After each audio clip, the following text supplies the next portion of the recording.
Atlanta Podcast. I am Shannon James, your president and CEO. I want to thank you all for joining us today, and we have a great interview set up for you today.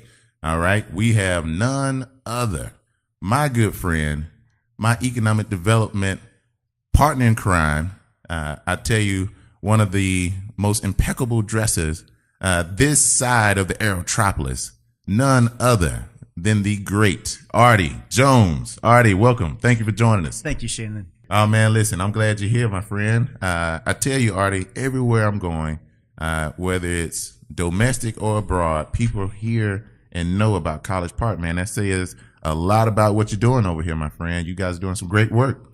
Yeah, we're trying to put College Park on the map. You know, there's a lot of good things going on, and I'm just happy that I can be a part of it. Oh, man, you're more than a part of it. You're like the driving tool between yourself, Mayor Jack Longino. Mayor Longino, great shout out to you, as we've got your great person here in the podcast leading the way, and also the council of College Park and the great city manager, Terrence. I know Terrence is watching, so you've got a great team over there in College Park, and we're just excited about all the activity that's happening. And so what I love to do, AJ, is just transition so our listeners can understand all the great things that are happening in the Aerotropolis, but more importantly, in the great city of College Park. And one of the projects you and I have talked about, and I think the people are seeing it, maybe even feeling the road pains as they drive down Godby Road. It makes me think about some old music I used to hear about Godby Road. But now that I hear some actual true activity on Godby Road, can you maybe educate our listeners about what's really happening over there? Because I see all the cones, I see all the traffic, but maybe a deep dive into the activity. Kind of talk to us about what's happening on Godby Road. Okay. Well, Godby Road is the home to probably in the neighborhood of somewhere between 1,800 apartment units. And these apartment units at one time were thriving. They had airline stewardess, pilots, educators, a number of professionals stayed in these apartments. But over the years, they became, older, more dilapidated. And throughout the years, with little to no maintenance to these apartments, they began to fall down. Yeah. And of course, rents fell. Yeah. And then also, sometimes you don't get the best tenants over there. So there's been some issues over there for some time. One thing about developing Old National Highway and Godby Road, for me to be able to go out and get someone that's going to invest $100, $200, $300 million in a development over there, first and foremost, I have to stabilize the area. That's right. One thing about redeveloping Old National Road in Godby is that we had to put a lot of investment into that area. And I'm not talking about just investment into the commercial side, but also the residential side, right, and the community development side.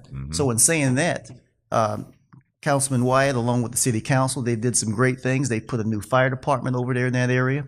They've also put a new, they're building a new police precinct over there. And also we've had investors that have purchased somewhere in the neighborhood of about 1,800 apartment units over there, and they have stripped them down. Nice. They are putting in ceramic tile, new roofs, new windows, all new appliances, and they've increased the rents by 30%, and people are lined up to move over there in Godby Road. So what that has done is that has removed a lot of that criminal element that was once over there and those other ignoble impulses, and also invited people back to live in the neighborhood that was free of crime. So that's what's going on over there now. Another thing is that we have a huge redevelopment project way over there where a lot of property is being acquired right now. A lot of people remember the property 5025 Old National Highway. Used to be an old Target, I believe, or a Ridgeway. Right. Well, that particular building has been purchased by a developer. Excellent. And he's purchasing other properties in the area also. And what's going to happen is that he's going to level all of those older buildings, and he's going to come back with something big. Wow. A mixed-use development that would include Class A office, residential, a lot of retail, restaurants, entertainment, all there on Godby Road and Old National. So, the days of, the negative comments and the assumption of crime are going to go away. And we're going to have a great new development that all of all the people of the city of College Park will be proud of. Man, that is amazing. That is amazing. I mean, you can't talk Old National Godby Road without talking the great Councilman Tracy Wyatt. Councilman Wyatt, we appreciate you and all of your hard work. And I've even hooped in the Tracy Wyatt Recreational Center, and thank God I didn't get hurt. But I had a great time because my bones are getting older, Councilman Wyatt. But I'll tell you, when you talk about this stuff, Artie, it sounds so with so much passion. Kind of help us understand how did you gravitate towards economic development? Like, kind of help us understand how did you even get to this point? Because to do what you guys are doing in College Park takes passion and skill set, man. So how did you even get to this point, my friend? Okay. Well, earlier in my life, when I was about 8 years old, actually my first stint with local government, maybe community development, economic development, was my dad. Oh, wow. He became the first black elected official in Camden County, Georgia. He became a black county commissioner. Wow. That's big. In a community that only has about 20%, African American. So wow. Over the years, he continued to be reelected, and he was eventually elected as the chairman of the county commission. So wow. I had many years that I didn't know what was going on. I was there on my dad's coattail, just kind of standing around, being a knucklehead kid. But I guess some of that stuff rubbed off on me. A lot of it, man. Yeah. So as I was graduating from with my bachelor's degree, I did an internship, and I did an internship for the city of Brunswick. And in that internship, I worked for the city manager, and he let me, I was, basically taking on tasks here and there and kind of getting my feet wet. And I really didn't know what I wanted to be. Right. But I was about to graduate. Like most of us are during that time, right? Yeah. So after I finished this internship, I found that I really liked being in government and also being involved in projects that were long term. And I like to be a part of the planning process and kind of over the years seeing those things out. Wow. So 6 months after I graduated with my undergraduate degree, the same city that I did an internship with, they called me up and they said, "Hey, you need to apply for this position here." And it happened to be the director of community and economic development. Oh, wow. With the city of Brunswick. So 6 months after I graduated, I had a decent job. I had a title. You couldn't tell me anything, Money in the pocket and a title, man. Yeah. Yes, and sir. pretty much I've been doing that ever since. Wow. Wow, man. That is, it's so shameless plug. I'm from Albany, Georgia. So when I hear Brunswick, South Georgia, love to give that plug to our South Georgia people out there. But also, I think, Artie, you've got some ties to Valdosta State too, right? Yes. Valdosta State is actually where I graduated from. I started out at an HBCU, Savannah State College, and then after being a knucklehead and basically flunking out of school almost, when I decided to get back into school and get serious, and when I was paying for it myself, right, I went to Valdosta State University, and the rest is history. I got my undergraduate degree there, and also my master's degree in public administration. That is phenomenal story, AJ.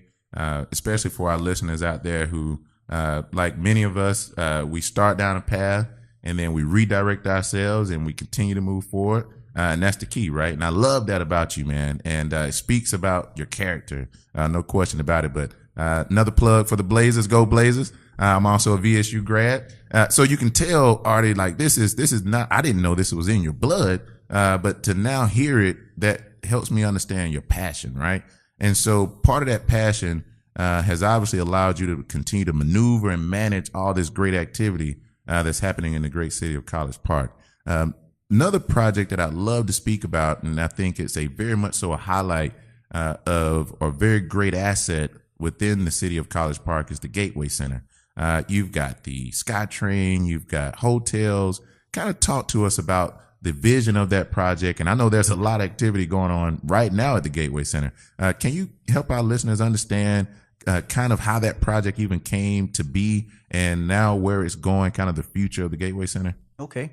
Well, the Georgia National Convention Center, the Gateway Center, is actually our second convention center. Our first convention center was located over on Sullivan Road. Okay. Because of the expansion of the airport, the city of Atlanta purchased that facility, and what the city of College Park did in turn was to take the money that they made from the initial sale of the GICC, the Georgia National Convention Center, and they reinvested it and built a new convention center, which is the convention center in College Park.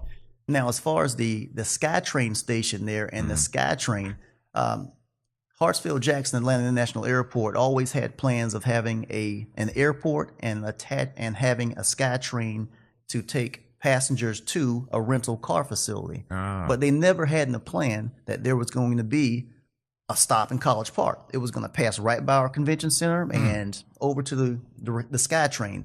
Now, the SkyTrain station is located in College Park. The rental car facility is in College Park, and also half of the airport is in the city of College Park. So we were able to broker, and we being mayor and council were able to broker a deal in 1999 that would have a SkyTrain station actually built in the city of College Park, where customers would be able to get off at that particular station and to stay at our hotels. Amazing. And also they'd be able to visit the convention center.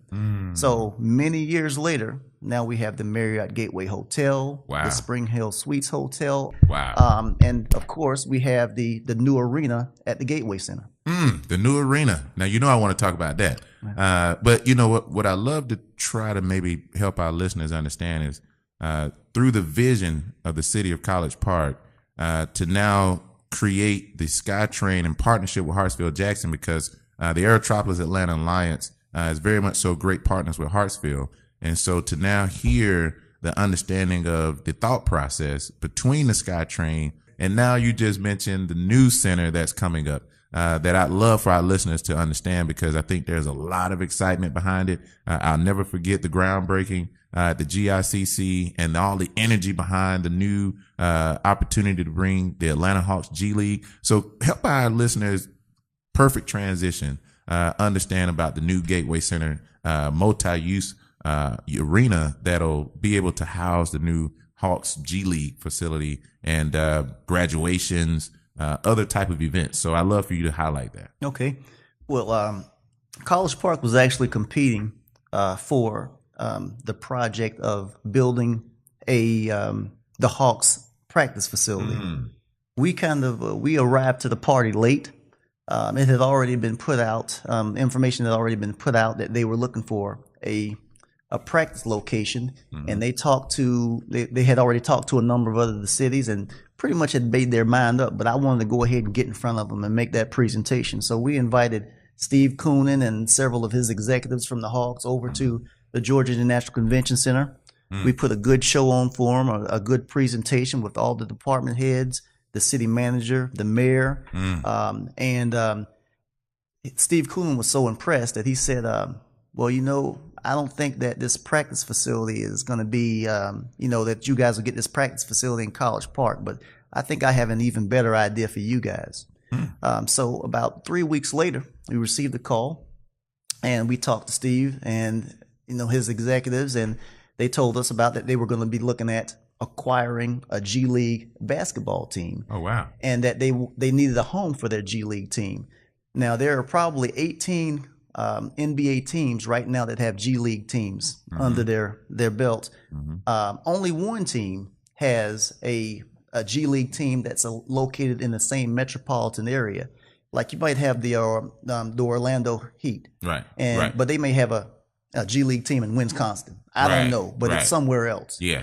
But the thing is, the great thing about having a G League team in the same metropolitan area is that if you have a player to get hurt on the Atlanta Hawks, on a Saturday, and then there's another game that's coming up the next week, you can have someone from the G League team to actually step up and play ball for the NBA. Wow. And vice versa, if someone on the Hawks, they get hurt, but they're not able to come back to 100%. Right. They can play on the G League team until they get up to 100%, and then they can be transitioned in. Wow. Also, whenever you have G League teams, you want the G League teams or your players, you want them to know the program for your particular team. Very true. Right now, in years in the past, the Atlanta Hawks have had players all over the United States at various G League, playing for various G League teams, learning different programs. Now, the Hawks will have a team that will know the program, all the players know the program, and they can quickly transition in and back and forth. So nice. We made the presentation. We were able to strike a deal with the Atlanta Hawks, and as a result of that, now we're going to build this, 3,500 seat basketball arena. Nice. That will also double as a concert venue for 5,000 people. And, of course, we'll have convocations there, lots of different types of events. And the great thing about this facility is that the chairs are retractable. Oh, nice. And they're designed in such a way that we can turn the room over a lot faster. It's unlike a lot of events that are at the Georgia International Convention Center. Right. Yes. Man, that is impressive. I tell you, I talked about hooping in Councilman Wyatt's recreational center, trying to stay healthy. So Steve Coonan, I still got a little bit, in me, man. So I know the Hawks are coming. Little plug. So maybe I'll try it when they get here, but I need to stretch and put all kinds of stuff on my body at this point. But that's good stuff, man. I mean, a multi-use arena that can not only house the Hawks, but other types of opportunities. And to me, that screams jobs, right? Because now the city of College Park is not only bringing the infrastructure and the projects, but you guys are bringing jobs. And I think that speaks volumes to our listeners, to the residents, to the constituents that follow the leaders of the city of College Park, the council, the mayor, the managers. And it makes me feel proud to be partners with the city of College Park, because you guys are just organically and strategically bringing so much to the area that it just is too exciting, man. I mean, it just allows us to ooze with, excitement and being proud of our area. And so we're just fortunate to have you, Artie, and your vision and your spirit of teamwork to bring all of this activity to the market. And I know we've talked about several different projects and a lot of things that are happening in the city of College Park. But I think one of the most exciting things that are happening in the city of College Park, and I know all of our listeners are waiting to hear about Airport City. I tell you, I'll never forget when we were hosting Biz Now and we were talking through all of the opportunities that the Airport City can potentially bring to the market, to the Aerotropolis.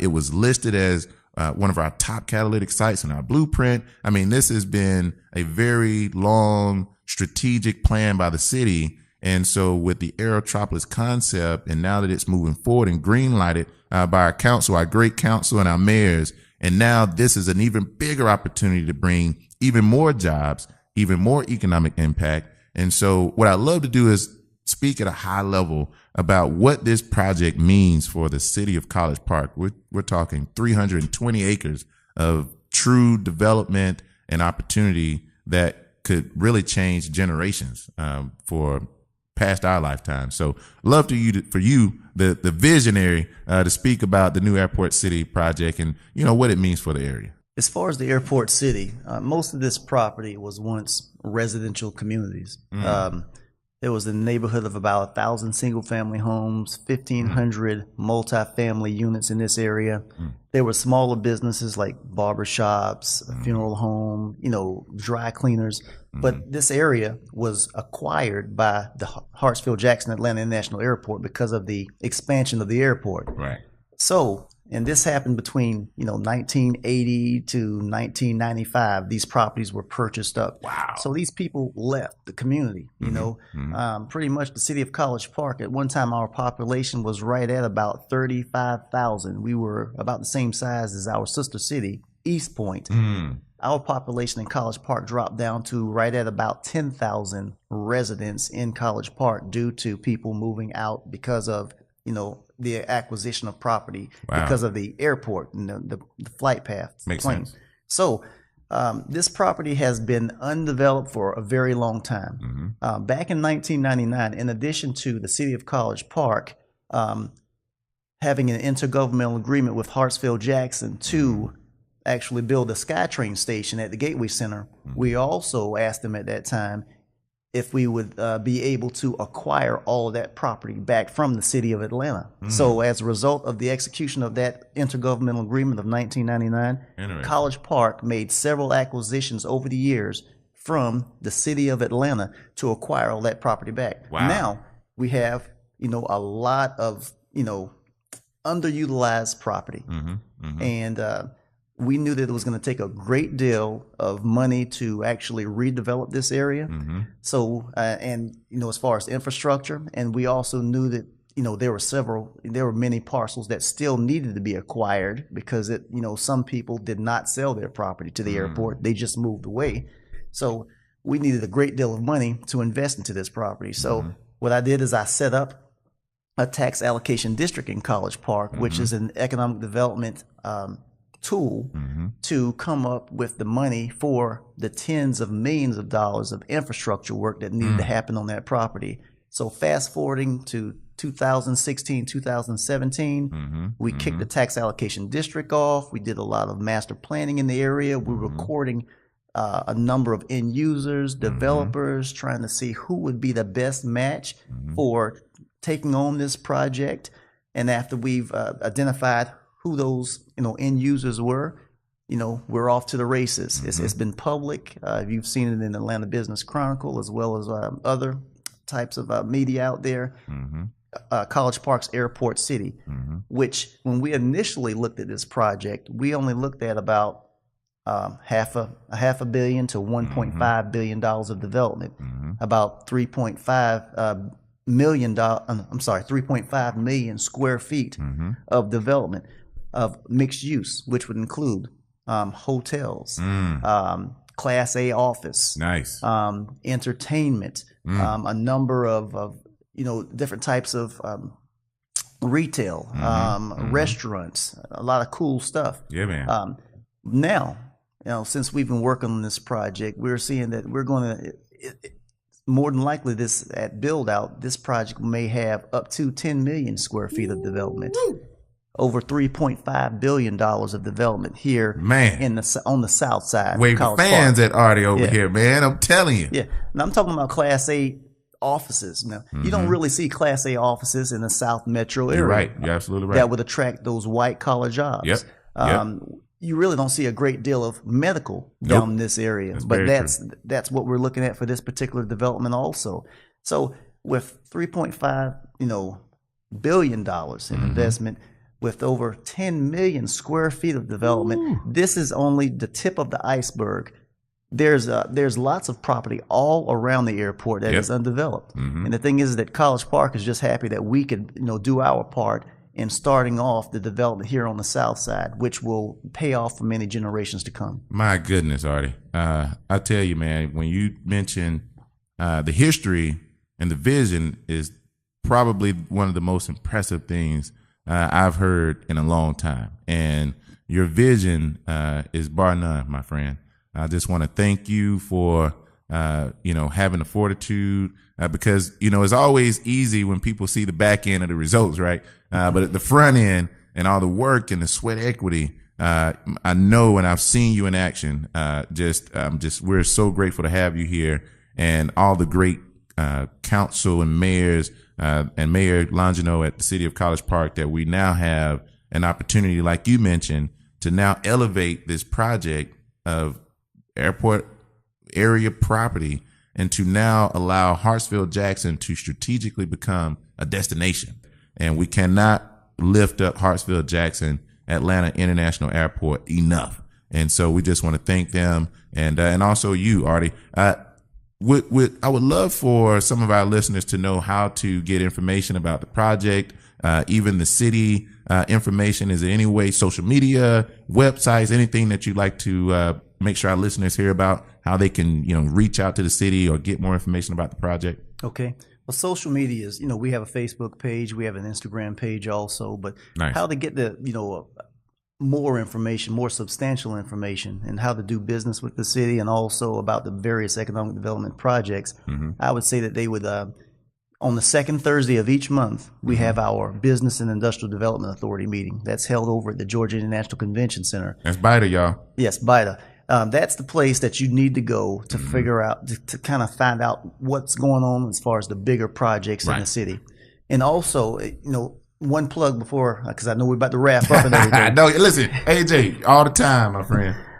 I want to, I just happen to be the person in the seat right now to kind of, to drive this car and to push this project forward or to quarterback this thing. A lot of, city employees that came before me, a lot of them that are there now, are kind of, they're doing a lot of that legwork. I don't want to take all of the the accolades of you know the positiveness that's going on right now. I want to make sure that recognize that they are, you know, there's a big team. Right. The Aerotropolis is a part of that team. The CIDs is a part of that team. And the thing is that even East Point, even though they're a different jurisdiction, Hapeville, we are all on the same team. We're trying to bring the best back here on the South Side. And I feel, like I said, really proud to be a part of this community, especially during this time. Man, Artie, you just gave me chill bumps, man. That's spoken like a true leader. I can't emphasize enough the strength of partnership and collaboration, and now this ecosystem that we've created under, you know, guys like yourself, your leadership, and Mayor Longino